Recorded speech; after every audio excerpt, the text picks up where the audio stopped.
तो आज के लेक्चर में हम लोग स्टार्ट करेंगे mechanism of breathing. Mechanism of breathing में हमने आज ये देखना है कि कैसे लंग्स के हेल्प से, पिछले की वीडियो में हमने ये देखा था कि जो एयर का पैसेज है वो एयर नॉस्ट्रिल मतलब नॉस्ट्रिल से, नोज़ के नॉस्ट्रिल से स्टार्ट होकर कैसे एल्वियोलाई तक पहुंचता है। ठीक है, और आज के लेक्चर में हम लोग ये देखेंगे कि कैसे एयर लंग्स के हेल्प से बॉडी के अंदर आता है और बॉडी के बाहर जाता है, और कैसे लंग्स के अंदर जो एल्वियोलाई सैक है उसमें गैसेस का एक्सचेंज होता है। ठीक है, आज के वीडियो में हम लोग ये देखेंगे। ठीक, तो पहले कल हम लोग जो हम लोग पढ़े थे पाथवे ऑफ रेस्पिरेटरी ट्रैक, उसको एक बार रिवाइज कर लें। तो आप लोग को याद होगा, सबसे पहले मैंने बताया था नोज़ और माउथ। नोज़ या माउथ, अगर नोज़ में होता है नॉस्ट्रिल। ठीक है, ये जो नोज़ है, नोज़ के पास 2 होल्स प्रेजेंट है, उसको हम लोग क्या बोलते हैं, नॉस्ट्रिल। ठीक है, फिर इसके बाद नोज़ के बाद एयर कहाँ ट्रेवल करता है, नेज़ल चैम्बर। ठीक है, नेज़ल चैम्बर पर ट्रेवल करता है। फिर उसके बाद आपका ये पाथवे आता है, फिर नोज़ आपकी बढ़ती है। आपको पता है कि एयर ट्रैक और फुट ट्रैक वहाँ पे सेम है, उसको हम लोग बोलते हैं फेरिंग्स। फिर फेरिंग्स के बाद आएगा आपका लैरिंग्स, और लैरिंग्स की एक खास बात है कि हम लोग इसको क्या बोलते हैं, voice box. L for language, L for लैरिंग्स। ठीक है, फिर अब लैरिंग्स के बाद आएगा ट्रैकिया। ठीक है, ट्रैकिया को हम लोग बोलते हैं विंड पाइप। क्या बोलते हैं, विंड पाइप। विंड पाइप के बाद अब आपका ट्रैकिया जो है 2 हिस्से में बढ़ जाएगा। याद होगा आपको, ये ट्रैकिया फिर ऐसे 2 हिस्से में बढ़ गया था, तो इसको हम लोग बोलते हैं ब्रोंकाई। इसको हम क्या बोलते हैं, ब्रोंकाई। ब्रोंकाई खास बात यह है कि जब ये 2 हिस्से में बटेगा तो एक राइट साइड और एक लेफ्ट साइड बटेगा। ठीक है, तो जो ब्रोंकाई है राइट साइड और जो ब्रोंकाई है लेफ्ट साइड, अब इनमें जो ब्रांचिंग है ना, जैसे मान लीजिए मैं यहाँ खड़ा हूँ तो ये मेरा राइट है और ये मेरा लेफ्ट है। ठीक, लेकिन यहाँ जो मेरा राइट है यहाँ ये लेफ्ट हो जाएगा और यहाँ पे लेफ्ट वाला राइट हो जाएगा। ठीक है, तो अब यहाँ पे क्या है कि जो ब्रोंकाई है आगे चल के डिवाइड होगा, ये कितने हिस्से में डिवाइड होगा ये देख लेते हैं। देखिए क्या होगा कि ये आपका 3 हिस्सों में डिवाइड होगा। ठीक है, ऐसे ये 3 हिस्से में डिवाइड होगा, सॉरी ये 3 हिस्से में नहीं, ये 2 हिस्से में डिवाइड होगा, और लेफ्ट वाला जो है 3 हिस्से में डिवाइड होगा। ठीक है, लेफ्ट वाला 3 हिस्से में डिवाइड होगा। फिर ये फर्दर आगे चल के ब्रोंकाइज डिवाइड होंगी। ठीक है, और क्या बनाएंगी, ब्रोंकियोल्स। ठीक है, तो ये जो राइट साइड है ये डिवाइड होगा कितने ब्रोंकाई में, 2 ब्रोंकाई। ब्रोंकाई नहीं, यहाँ पे ब्रोंकस बोलेंगे इसको। ठीक है, 2 ब्रोंकस में डिवाइड होगा, और यहाँ पे लेफ्ट साइड वाला 3 ब्रोंकस में होगा। ऐसा क्यों, क्योंकि आपको पता है लेफ्ट साइड प्रेजेंट होता है हार्ट, यहाँ पे क्या प्रेजेंट है, हार्ट। ठीक है, अब हार्ट प्रेजेंट होने की वजह से यहाँ पे ये जो ब्रोंकाई है थोड़ा सा नीचे की तरफ शिफ्ट हो जाता है। ठीक है, थोड़ा सा नीचे की तरफ शिफ्ट हो जाता है, और इसको 3 ब्रोंकस में क्या होना पड़ता है, डिवाइड होना पड़ता है। लेकिन यहाँ पे राइट साइड कुछ ना होने की वजह से ये क्या हो जाता है कि थोड़ा सा लॉन्गेस्ट डिस्टेंस, मतलब थोड़ा सा लॉन्गेस्ट होता है इसके कंपैरिजन में, लेकिन इसके पास कितने, 2 ब्रोंकाई होते हैं। कितने, 2 ब्रोंकस। ठीक है, इसके पास 2 ब्रोंकस और इसके पास 3। ठीक है, यहाँ पे 3 क्यों, क्योंकि इसके पास क्या है, यहाँ पे हार्ट प्रेजेंट है। ठीक है, अब फिर ब्रोंकस के बाद ये ब्रोंकस आपको फर्दर डिवाइड ब्रोंकाई के बाद ये डिवाइड हुआ ब्रोंक्यूल्स में, और फिर अब ब्रोंक्यूल से, अब इन ब्रोंक्यूल से क्या कनेक्टेड थी आपके, बलून लाइक स्ट्रक्चर, जिसको हम लोग नाम दिए थे एल्वियोलर सैक्स। ठीक है, और इसको सिंगुलरली बोलेंगे एल्वियोलाई। ठीक है, और यही एल्वियोलाई के पास एल्वियोलाई के पास ब्लड कैपिलरीज प्रेजेंट होती हैं, और यहीं पे क्या होता है, गैसेस का एक्सचेंज। ठीक है, ये था आपका रेस्पिरेटरी पाथवे, ठीक है, रेस्पिरेटरी ट्रैक्ट का पाथवे, और इसमें ये कंपोनेंट्स इंक्लूडेड होती हैं और यही इनका क्या है, पाथवे, ठीक है। और आज हम लोग देखेंगे कि कैसे इन पाथवे के हेल्प से, ये पाथवे कैसे रहने देते हैं। अब ये देखेंगे कैसे एयर अंदर आता है और कैसे एयर बाहर जाता है और गैसेस का एक्सचेंज होता है, ठीक है। अब यहाँ पे गैसेस का एक्सचेंज होगा जब, तो बॉडी से CO2 क्या होगा, बाहर जाएगा और O2 अंदर आएगा, ठीक है। तो यहाँ पे ये देखिए, ये ओवरऑल एक ओवरव्यू है डायग्राम का, ठीक। तो ये वाला जो डायग्राम है, ये ए वाला, ये है आपका नॉर्मल,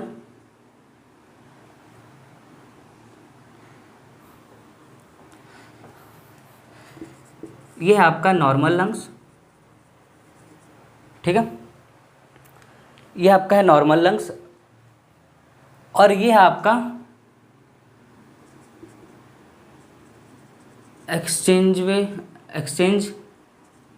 एक्सचेंजिंग गैसेस, ठीक है। अब यहाँ पे होगा क्या, गैसेस का एक्सचेंज होगा, तो ये देख लेते हैं क्या होगा इसमें, ठीक है।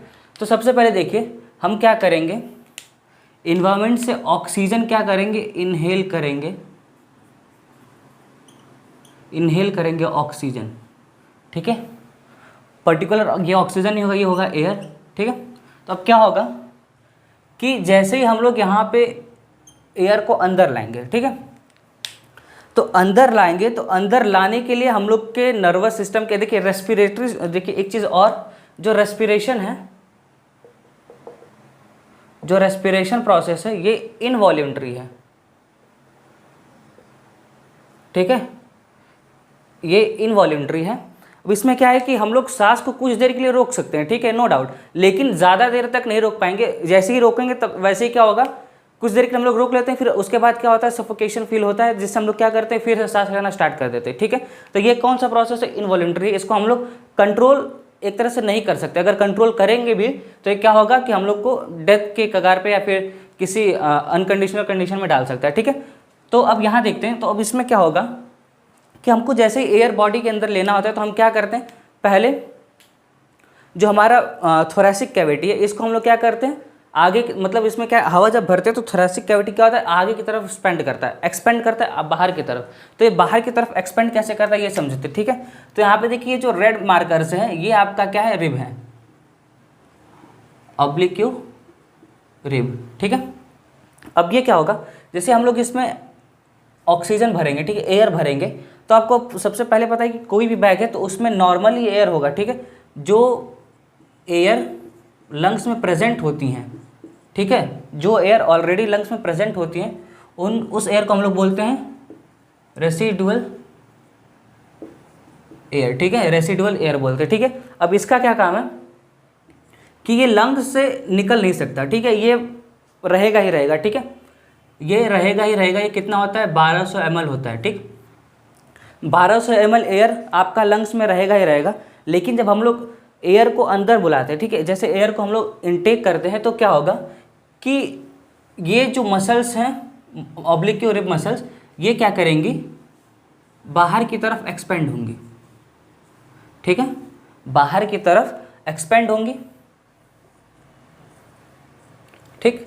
और जैसे ये बाहर की तरफ एक्सपेंड होंगी, तो देखिए जैसे हमने सांस अंदर लिया और ये डायफ्राम नॉर्मल स्टेज पे, ठीक है, जैसे हम क्या करेंगे, सांस भरेंगे, तो अब यहाँ तो 1200 ml आपके भरा पड़ा है, लेकिन जैसे हम लोग यहाँ सांस भरेंगे तो ऐसे एक्सपेंड करेगा, ठीक है, ऐसे ये एक्सपेंड करेगा। तो जब ये एक्सपेंड करेगा तो यहाँ की 1200 ml एयर, मान लीजिए इतने में भरा था, पूरे में भरा था, लेकिन जैसे ये और एक्सपेंड करेगा तो क्या होगा कि यहाँ का एयर प्रेशर कम होगा, यहाँ का एयर प्रेशर कम होगा इस एक्सपेंडेशन की वजह से, जिससे क्या होगा कि बाहर एयर प्रेशर ज़्यादा होगा, इन्वायरमेंट में एयर प्रेशर ज़्यादा होगा, तो एयर प्रेशर के वैरी होने की वजह से क्या होगा कि बाहर से ऑक्सीजन, बाहर से एयर जो है बॉडी के अंदर आएगा। ऑक्सीजन इसलिए बार बार बोल रहा हूँ क्योंकि बाहर से एयर से हम लोग क्या ऑब्टेन करते हैं, ऑक्सीजन, ठीक है। और वो एयर जैसे ही यहाँ पे एयर प्रेशर यहाँ पे कम हो और बाहर ज़्यादा हुआ, तो बाहर ज़्यादा वाला एयर प्रेशर कम वाले एयर प्रेशर के अंदर आएगा, ठीक है। अब जैसे ही ये एयर अंदर आएगा, जैसे ही ये लंग्स भरेगा, तो ये क्या करेगा, बाहर की तरफ एक्सपेंड, जिसके वजह से हमारा लंग्स जो है बाहर की तरफ क्या होगा, फूलेगा, ठीक है, एक्सपेंड करेगा, ठीक। और यहाँ पे जो डायफ्राम है, ये नीचे जो ब्लू वाला रीजन है, ये ब्लू वाला रीजन है डायफ्राम, ठीक, ये ब्लू वाला रीजन है डायफ्राम। और एक चीज़ ये बता दें कि डायफ्राम जो लंग्स है, लंग्स आपका फुली कवर्ड है एक मेम्ब्रेन से जिसको हम लोग बोलते हैं प्लूरल मेम्ब्रेन। ठीक है, ये प्लूरल मेम्ब्रेन से कवर्ड होता है। ठीक है, और इसके अंदर एक फ्लूइड होता है जिसका नाम है प्लूरल फ्लूइड। ठीक, ये इंपॉर्टेंट है, ये जो कि क्या करता है लंग्स को जर्क से, झटके से क्या करता है, बचाता है। ठीक है, और ये रिब केज आपको पिछले वीडियो में बताया था कि ये क्या करती हैं, प्रोटेक्ट करती हैं लंग्स को। ठीक है, अब फिर देखिए क्या होगा। अब जैसे यहाँ पे एयर अंदर आया, ठीक है, अब यहाँ पे जैसे ही आपका एयर अंदर आया, ऑक्सीजन अंदर आया, तो अब यहाँ क्या होगा कि आपको पता है कि यहाँ प्रेजेंट होंगी एल्वियोलाई। जैसे अब बस एल्वियोलाई बना रहे हैं। ठीक है, ये प्रेजेंट है एल्वियोलाई। ठीक, अब ये क्या करेंगे, अब इनमें गैसेस आएंगी, अब इनमें गैसेस आएंगी तो ये क्या करेंगे, एक्सपेंड करेंगे, ये भी एक्सपेंड करेंगे। ठीक है, अभी जब एक्सपेंड करेंगे तो अब जैसे ही एक्सपेंड करेंगे तो यहाँ पे प्रेजेंट होती हैं आपकी ब्लड कैपिलरीज, यहाँ पे प्रेजेंट होती हैं ब्लड कैपिलरीज। ठीक है, ये ब्लड कैपिलरीज प्रेजेंट है। अब जिससे क्या होगा कि यहाँ से बॉडी से CO2 आएगा। ठीक है, ठीक, बॉडी से CO2 आएगा वेंस के सहारे, और फिर यहाँ पे CO2 एल्वियोलाई में चला जाएगा, और यहाँ पे जो ऑक्सीजनेटेड एयर है ये एंटर कर जाएगा यहाँ ब्लड वेंस में कैपिलरी के हेल्प से, और फिर ये पूरे बॉडी में क्या हो जाएगा, स्प्रेड हो जाएगा।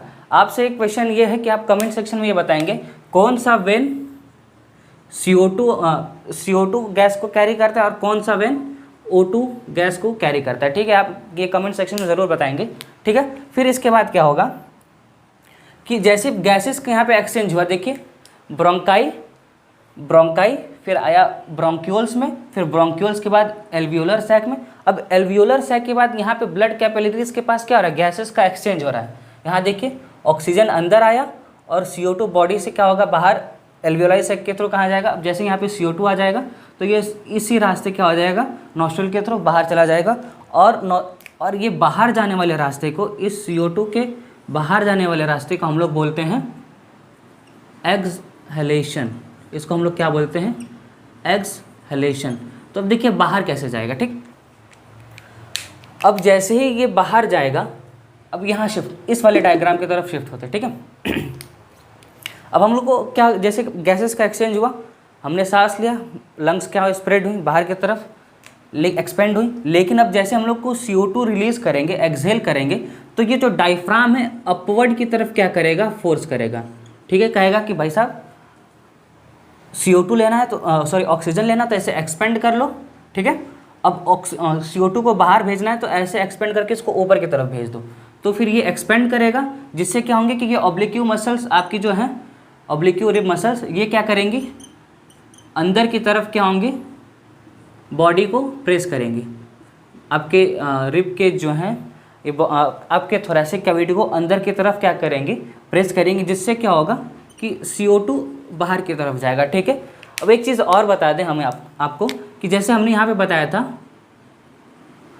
ट्रैकिया जो विंड पाइप है, ये रिंग ऑफ कार्टिलेज के वजह से, रिंग्स ऑफ कार्टिलेज के वजह से क्या होती हैं, आपस में कोलैप्स नहीं करती। वैसे ही ये एल्वियोलर सैक, ये जो एल्वियोलर सैक है ये आपस में कोलैप्स ना करे। जैसे अब यहाँ से CO2 जब बाहर निकलेगा तो ये आपस में चिपकने का डर रहेगा ना, इनको प्रॉपर शेप में मेंटेन रहने के लिए यहाँ पे एक प्रोटीन है, एल्वियोलाई सैक के लिए, एल्वियोलर सैक के लिए यहाँ पे एक प्रॉपर प्रोटीन है जिसका नाम है डाइपाल मेकिल लेसिथीन प्रोटीन कॉम्प्लेक्स। डाइपाल मेकिल लेसिथीन प्रोटीन कॉम्प्लेक्स ये क्या करेंगे कि ये जो एल्वियोलाई सैक है, इसको इनके प्रॉपर शेप में ही मेंटेन किए रहेंगे, इनका जो ओरिजिनल शेप है उसी पे मेंटेन किए रहेंगे। जैसे यहाँ से CO2 बाहर जाएगा तो ये मान लीजिए कि जब एयर भरा था तो इतना एक्सपेंड हुआ था, ठीक है, इतना एक्सपेंड हुआ था। लेकिन जैसे ही ये CO2 बाहर की तरफ रिलीज़ होंगी तो ये वापस से इसी पोजीशन पे आएंगी, इसी पोजीशन पे, अपने नॉर्मल वाले स्टेट पे। ये नहीं कि जाके एकदम ऐसे चिपक जाएंगी, ऐसे ऐसे बिल्कुल नहीं होंगे। क्यों ऐसे क्यों नहीं होंगी? क्योंकि यहाँ पे प्रेजेंट है ये प्रोटीन जिसका नाम है डाइपालमेकिल लेसिथिन प्रोटीन कॉम्प्लेक्स। इस कॉम्प्लेक्स की वजह से ये आपस में चिपकती नहीं, कोलैप्स नहीं करती। CO2 अपना आराम से एल्वियोलाई सैक के बाहर निकल जाता है और एक्सलेशन को अंजाम देता है, ठीक है। तो ये था पूरा मैकेनिज़्म कि जैसे हम लोग बॉडी में ऑक्सीजन या फिर एयर को इनहेल करते हैं तो हमारा थोरेसिक कैविटी जो एक्सपेंड करता है, ठीक है, बढ़ता है। और उसमें डायफ्राम के कुछ ऐसे मूवमेंट होते हैं, यहाँ पे डायफ्राम जो है नॉर्मल से लीनियर थोड़ा सा एक्सपेंड फैल जाता है, ठीक है। और जैसे गैसेस का एक्सचेंज हो जाता है तो ये डायफ्राम जो है ये थोड़ा सा अपना जो शेप है इसको कर्व शेप कर लेता है, जिससे क्या होता है कि यहाँ का जो प्रेशर है, लंग्स में जो प्रेशर पहले नॉर्मल प्रेशर था वो क्रिएट होता है और CO2 को बाहर कर देता है, ठीक है। यहाँ पे ये डायफ्राम क्या करता है, फोर्स लगाता है CO2 को बाहर भेजने के लिए, जिससे क्या होगा कि यहाँ से CO2 गैसेस एक्सचेंज के बाद क्या हो जाएंगे, बॉडी से बाहर चले जाएंगे। और CO2 के बाहर जाने के बाद गैसेस एक्सचेंज के प्रोसेस को अंजाम देने के बाद CO2 जब बाहर जाता है तो उस प्रोसेस को हम लोग बोलते हैं एक्सहेलेशन, ठीक है। उस प्रोसेस को हम बोलते हैं एक्सहेलेशन। तो आपको उम्मीद करता हूँ कि ये समझ में आया होगा। ये कॉम्प्लेक्स ज़्यादा नहीं है कि यहाँ पे जो गैसेस का एक्सचेंज समझ नहीं आया होगा, ठीक है, बहुत ज़्यादा कुछ नहीं है। आपको ये कमेंट करके बताना है कि CO2 गैस किस वेन में प्रेजेंट होती है और O2 गैस किस वेन्स में प्रेजेंट होती है। आपको ब्लड में, मतलब ब्लड के रेफरेंस में बताना है कि कौन से ब्लड में, कौन से वेन्स में CO2 और O2 गैस प्रेजेंट है, ठीक है।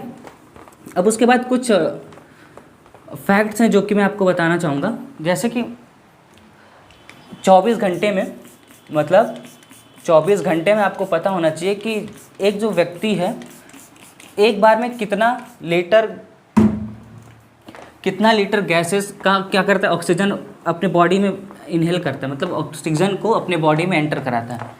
ये आपको जानना ज़्यादा ही ज़रूरी है कि देखिए जो लंग्स, ये हम लोग एक बार में 15,000 लीटर, मतलब एक दिन में 24 आवर में 15,000 लीटर क्या करते हैं, ऑक्सीजन इनटेक करते हैं, ठीक है। हम लोग को पता नहीं चलता, ठीक है। ये 15,000 लीटर हम लोग 24 घंटे में क्या करते हैं, ऑक्सीजन इनटेक करते हैं। नॉर्मल कंडीशन में एक पर्सन 14 से 18 बार क्या करता है, 14 से 18 बार पर मिनट ब्रीथ करता है, ठीक है, ठीक। और जैसे किसी एक्सरसाइज या फिर वर्कलोड की वजह से ये संख्या जो है बढ़ जाती है, ये हो जाती है 20 से 25 टाइम्स पर मिनट, ठीक है। जैसे अगर मैं कोई नॉर्मल फंक्शन कर रहा हूँ तो मैं 14 से 18 बार क्या करूँगा, पर मिनट में ब्रीथ करूँगा। लेकिन जैसे कोई एक्सरसाइज या फिर कोई वर्कलोड कर रहा हूँ या फिर वर्कलोड कोई भी कर रहा हूँ या फिर एक्सरसाइज परफॉर्म कर रहा हूँ, तो उसमें क्या होगा कि 20 से 25 बार मैं पर मिनट में ब्रीथ करूँगा, ठीक है। ये थी कुछ फैक्ट्स। एक बार में, मतलब एक दिन में हम लोग पूरा 15,000 लीटर क्या करते हैं, ऑक्सीजन का इंटेक करते हैं, ठीक है। आज नई चीज़ जानने को ये मिली है कि एल्वियोलर सैक को नॉर्मल कंडीशन में मेंटेन रखने के लिए एक प्रोटीन है, वो प्रोटीन का नाम क्या है, ये भी एक बार फिर से रिवाइज कर लें, डाइपालमेकिल लेसिथिन प्रोटीन कॉम्प्लेक्स, ठीक है। ये नई चीज़ जानने को मिली। और आपको मैंने ये भी बताया था कि जो ब्रोंकाई है, जो राइट साइड वाला ब्रोंकाई है, इसके पास 2 ब्रोंकस होती हैं, 2 ब्रांचेस के होते हैं। और लेफ़्ट साइड वाले के पास 3 ब्रोंकस होती है। लेफ़्ट साइड वाले के पास 3 क्यों होती है, क्योंकि लेफ़्ट साइड आपका हार्ट प्रेजेंट होता है, जिसकी वजह से जो लेफ़्ट साइड वाला है इसका जो ब्रोंकाई का साइज़ है वो थोड़ा सा शॉर्ट होता है एज़ कम्पेयर टू राइट वाला क्या है, राइट वाला ब्रोंकाई का जो लेंथ है वो as compared to left bronchi, ये क्या होता है, लॉन्ग होता है और ये शॉर्ट होता है, लेकिन ये लॉन्ग होने की वजह से इसके पास 2 ब्रोंकस होते हैं और इसके पास 3 ब्रोंकस होते हैं। ठीक है, आज की वीडियो में बस इतना ही। अब अगले वीडियो हम लोग देखेंगे ट्रांसपोर्टेशन इन प्लांट्स। ठीक है, तब तक के लिए धन्यवाद।